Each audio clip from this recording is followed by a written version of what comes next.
বিয়েবাড়িতে পোলাও, মাংস, রোস্ট এই খাবারগুলো খাওয়ার পর অনেকেই অধীর আগ্রহে অপেক্ষা করে কখন জর্দা পোলাও নিয়ে আসবে। আর এই জর্দা পোলাওর মিষ্টিগুলো খেতে এত ভালো লাগে যেটা আসলে বলে বোঝানো যাবে না। তো আজ আপনাদের সাথে বাসমতি চালের একটি জর্দা পোলাওয়ের রেসিপি শেয়ার করব। আর এটা খুব সহজেই আপনারা বাসায় করে ফেলতে পারবেন। তো আমি এখানে 1 কাপ বাসমতি চাল নিয়েছি, আর এই চালগুলো আমি 10 মিনিট পানিতে ভিজিয়ে রাখবো। আর নিয়েছে একটা মালটার রস। আর এখন একটি হাঁড়িতে আমি পরিমাণ মতো পানি দিয়ে তার মধ্যে হাফ টিস্পুন পরিমাণ জর্দা রং দিয়েছি, আর দিয়েছি হাফ টেবিল চামচ পরিমাণ সয়াবিন তেল। তো পানিটা যখন বলক চলে আসছে তার মধ্যে আমি সেই ভেজানো চালটা সুন্দর করে ধুয়ে পানি ঝরিয়ে রেখেছিলাম সেটা এখানে দিয়ে দিলাম।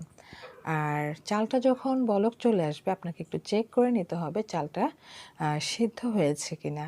তো একেবারে পুরোপুরি সিদ্ধ করতে যাবেন না। চালটা যখন 80% মতো সিদ্ধ হয়ে যাবে তখন চুলাটা অফ করে পানি ঝরিয়ে রাখবেন। আর এখন অন্য একটি হাঁড়িতে আমি দিয়ে দিচ্ছি 1 টেবিল চামচ পরিমাণ ঘি ও 2 টেবিল চামচ পরিমাণ সয়াবিন তেল। সাথে দিয়েছি গরম মশলা, 2টা তেজপাতা, 3 টুকরো দারচিনি, তারপরে 4-5টা সবুজ এলাচ আর 4-5টা লং। এগুলো থেকে যখন সুন্দর একটা স্মেল চলে আসবে তখন এর মধ্যে চিনি দিয়ে দিতে হবে। আর আমি এখানে প্রায় 2 কাপ পরিমাণ চিনি দিয়েছি, আর দিয়েছি সেই মালটার রস। আর যেহেতু আমি এখানে 1 কাপ পরিমাণ চালের জর্দা পোলাও করছি সেক্ষেত্রে কিন্তু আমি সেই মেজারমেন্ট হিসেবে সব কিছু দিচ্ছি। তো চিনিটা যখন পুরোপুরি গলে আসবে তখন এর মধ্যে সেই বয়েলড করা চালটা দিয়ে দিতে হবে। আর অল্প আছে রান্না করে নিতে হবে বেশ কিছুক্ষণ। তো এর মধ্যে আমি বাদাম, কিশমিশ, অন্যান্য উপকরণগুলো দিয়ে দিচ্ছি। আর এখানে একটা মালটার খোসা ছাড়ানো যে অংশটা থাকে সেটা আমি টুকরো টুকরো করে দিয়ে দিলাম, এতে করে খুব সুন্দর একটা স্মেল আসবে।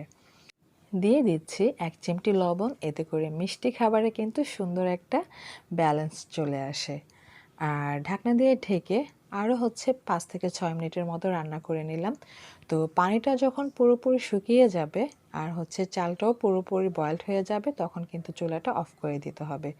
তো প্রায় 10 মিনিটের মতো রান্না করার পর পানিটা শুকিয়ে গিয়েছে, আর চালটাও সুন্দর মতো বয়েলড হয়ে গিয়েছে। আর আপনারা নিশ্চয়ই খেয়াল করেছেন যে আমার এই চালগুলো কিন্তু ভেঙে যায়নি। আর বাসমতি চাল দিয়ে জর্দা পোলাও করলে ঠিক এভাবেই করবেন, এতে করে দেখবেন যে চালটা কিন্তু ভেঙে যাবে না। এখন একটি প্যানে আমি দিয়ে দিচ্ছি 1 কাপ পরিমাণ পাউডার গুঁড়া দুধ, যেটা ফুল ক্রিম মিল্ক পাউডার, আর দিয়ে দিচ্ছি হাফ কাপ পরিমাণ কনডেন্স মিল্ক। আর দিয়ে দেব এর মধ্যে 1 কাপ পরিমাণ পানি। আর আমার এখানে যে মেজারমেন্ট কাপটা আছে এটা কিন্তু হাফ কাপ, তাই আমি 2 বার পানি দিয়েছি। এখন আমি সবগুলো উপকরণ ভালো করে মিশিয়ে নিব। আর আমি কিন্তু কোনো অবস্থাতে এখন চুলাটা অন করিনি, তাহলে সব কিছু পুড়ে যাবে। তো সব কিছু আগে ভাগে সুন্দর করে মিক্সড করে নিয়ে তারপরে কিন্তু চুলাটা অন করতে হবে, এবং লো আঁচে একটু সময় নিয়ে সুন্দর করে মালাইটা রেডি করতে হবে। তা না হলে কিন্তু এই মালাইটা দলা দলা হয়ে যাবে এবং এটা দেখতেও সুন্দর হবে না, আপনি খেয়েও স্যাটিসফাই হবেন না। তো আমার মালাই রেডি হয়ে গিয়েছে, এখন আপনাদেরকে একটু সার্ভ করে দেখাবো। জর্দার রাইসটা এত সুন্দর হয়েছে, এত ঝরঝরে হয়েছে যে আপনারা দেখে নিশ্চয়ই বুঝতে পেরেছেন।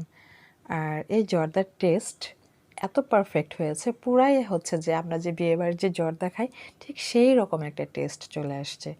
আর উপরে মালাইটা দেওয়ার পর এর টেস্ট তো একদম জমে পুরা মাখন হয়ে গেছে।